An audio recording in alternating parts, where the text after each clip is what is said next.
દેશની સીમાઓ માતાના વસ્ત્ર સમાન છે. તેનું રક્ષણ કરવું દરેક ભારતીયની ફરજ છે. ભીષ્મ પિતામહ. નમસ્કાર દર્શક મિત્રો, સરહદ ન્યૂઝ ચેનલમાં આપનું સ્વાગત છે. હું અનિતા ગોસ્વામી. હવે જોઈએ સમાચાર વિસ્તારથી. ગુજરાત અને મધ્યપ્રદેશના વિવિધ જિલ્લાઓમાંથી પ્રતિબંધિત આતંકવાદી સંગઠન જૈશ એ મોહમ્મદ સાથે સંકળાયેલા 8 જેટલા શંકાસ્પદ આતંકીઓની ધરપકડ કરીને સુરક્ષા એજન્સીઓએ એક ભયાનક આતંકી કાવતરાનો પર્દાફાશ કર્યો છે. આ તમામ શંકાસ્પદો ગુજરાતમાં જૈશ વતી મોટું સ્લેપર સેલ નેટવર્ક ઊભું કરવાની ફિરાકમાં હતા, પરંતુ તે પહેલા જ ખાકી અને તપાસ એજન્સીઓએ તેમના મનસૂબા પર પાણી ફેરવી દીધું છે.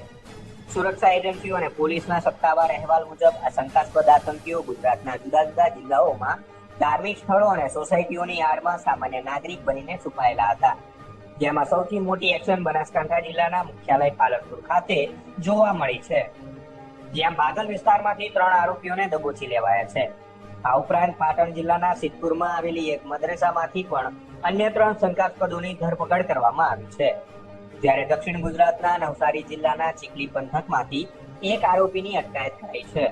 આ ઓપરેશનના તાર મધ્યપ્રદેશ સુધી જોડાયેલા હોવાથી ત્યાંના દેવાસમાંથી પણ વધુ એક આરોપીને એજન્સીઓએ ઝડપી લીધું છે. એજન્સીઓ દ્વારા ઝડપાયેલા આરોપીઓના નામ જાહેર કરવામાં આવે છે, જેમાં અહેમદ અબ્દુલ્લા ગાજીવાલા, ઇબ્રાહિમ મોહમ્મદ હુસેન ઘાટા, મુદસ્સીર અબ્દુલ્લા ગાજીવાલા, જકારિયા દુરાની મોહમ્મદ અમ્માર કાકા, મુફ્તી ફોજાન ઇસ્માઇલ દાઉવા, મોહમ્મદ અમીન શેરા, મોહમ્મદ અબ્દુલ રહેમાન સાવડી અને બિલાલ મોહમ્મદ અમ્માર કાકાનો સમાવેશ થાય છે. આ તમામ આરોપીઓની હાલ અજ્ઞાત સ્થળે આખરી પૂછપરછ શરૂ કરવામાં આવી છે.